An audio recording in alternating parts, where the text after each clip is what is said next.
Power car. Power अर्थात शक्ति, जो एक ऐसा उपहार है जिसे प्राप्त करते ही कोई भी व्यक्ति वास्तविकता से परे पहुंच सकता है। लेकिन क्या पावर इंसान को संतुष्ट कर सकती है? इस तथ्य को समझने के लिए चलते हैं एक खूबसूरत कहानी की ओर, जिसका नाम है पावर कार। Power car.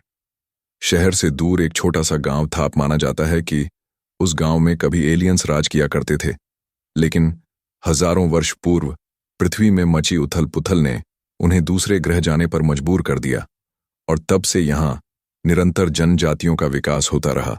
और आज इस गांव के लोग शहर की चमक दमक से दूर बड़े मजे से प्राकृतिक वातावरण में अपना जीवन व्यतीत कर रहे थे।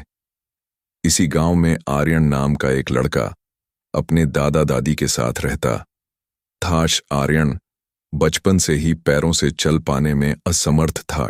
कहीं आने जाने के लिए उसे बैसाखी के सहारे की जरूरत पड़ती थी। आर्यन के माता पिता बचपन में ही गुजर गए थे, तभी से उसके दादा दादी ही उसका एकमात्र सहारा हैं। आर्यन अपने घर में बैठे हुए दुनिया भर घूमने का सपना देखा करता था।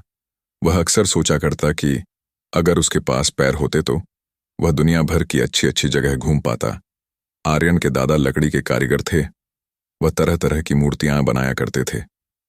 आर्यन भी अपने दादा के काम में हाथ बटाता, लेकिन अब बड़ा हो चुका था। उसे लगने लगा था कि वह कब तक गांव में ही फंसा रहेगा। उसे बाहर निकलना चाहिए, शायद कोई ना कोई रास्ता नजर आ जाए। लेकिन वह जाता भी तो कहां? शहर में वह किसी को जानता तक नहीं था, और न ही उसके पास इतने ज्यादा पैसे थे कि वह बड़े आराम से कहीं भी जा सके।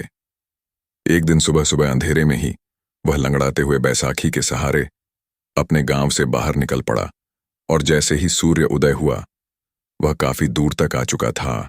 इतनी देर पैदल चलने पर आर्यन को थकान हो चुकी थी, इसलिए वह एक बड़े से पत्थर के पास बैठ जाता है। थोड़ी देर आराम करने के बाद उसकी नजर पत्थर पर बनी एक मूर्ति पर पड़ती है। मूर्ति का आकार बहुत ही छोटा था। वह मूर्ति के करीब पहुंचकर गौर से देखता है। यह मूर्ति काफी अजीब थी, जिसमें नीचे का हिस्सा किसी जानवर की तरह और ऊपरी हिस्सा इंसानों की तरह दिखाई दे रहा था। आर्यन ने मूर्ति को हाथ से छूकर देखा तो उसे एहसास हुआ कि यह तो पत्थर के ऊपर अलग से लगाई गई है। उसने पूरी ताकत से मूर्ति को निकालने की कोशिश की, लेकिन वह कामयाब नहीं हुआ। गुस्से में आकर उसने मूर्ति को जोर से धक्का मारा तो मूर्ति पत्थर के अंदर घुस गई और वह पत्थर दो हिस्सों में बंट गया। पत्थर के हटते ही आर्यन की नजर सामने खड़ी एक खूबसूरत कार पर पड़ी। कार की संरचना अद्भुत थी। आर्यन डरते हुए धीरे धीरे कार के पास पहुंचा। जैसे ही उसकी नजर कार के नीचे पड़ी तो उसे ताज्जुब हुआ, क्योंकि कार में कोई चखे मौजूद नहीं थे। कार के दरवाजे पर एक पंजे का निशान था। आर्यन ने जैसे ही उसे अपने हाथों से स्पर्श किया तो एक तेज रोशनी के साथ कार का दरवाजा खुल गया, जिसे देखते ही आर्यन डर से पीछे हट गया। लेकिन जैसे ही उसकी धड़कन सामान्य हुई, वह हिम्मत करके कार के अंदर बैठ गया। कार में बैठते ही सीट बेल्ट अपने आप आर्यन के ऊपर फिक्स हो गए और दरवाजा बंद हो गया। आर्यन को समझ में ही नहीं आ रहा था कि वह इस कार को चलाएगा कैसे, जिसमें न ही टायर हैं और न स्टीयरिंग। लेकिन कुछ देर बाद उसके सामने पूरी दुनिया का नक्शा दिखाई देने लगा। आर्यन ने जैसे ही उस नक्शे पर एक स्थान चुना, अचानक गाड़ी अपने आप आसमान में उड़ने लगी और कुछ ही सेकंड के अंदर रोशनी से भी तेज गति से उसी जगह पहुंच गई जिसे आर्यन ने चुना था। चारों तरफ समुद्र की लहरें और उसके ऊपर आर्यन की पावर कार हवा में तैर रही थी। आर्यन उड़ती हुई कार में बैठकर घबरा गया।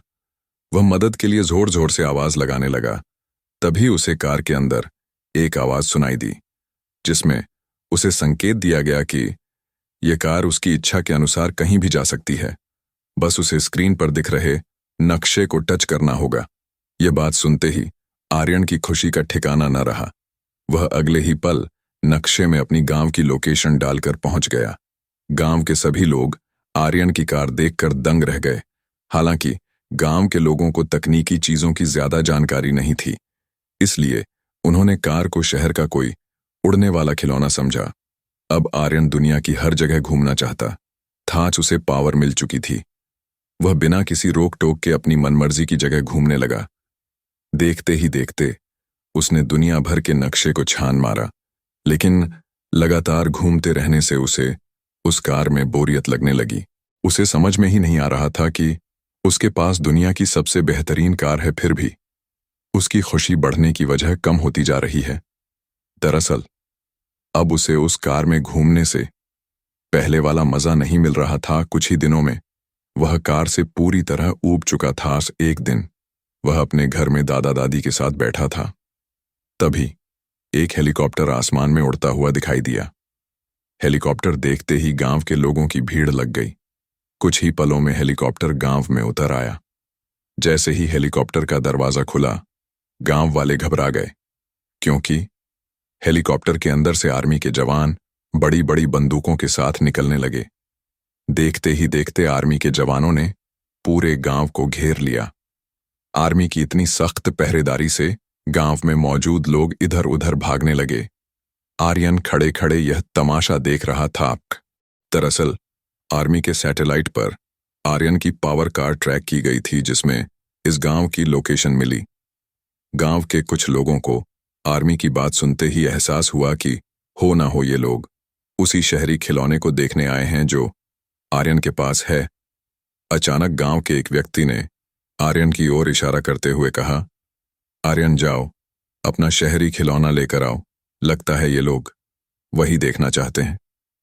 उस व्यक्ति की बात सुनते ही आर्यन ने हड़बड़ाहट में कहा, मेरे पास कोई खिलौना नहीं है।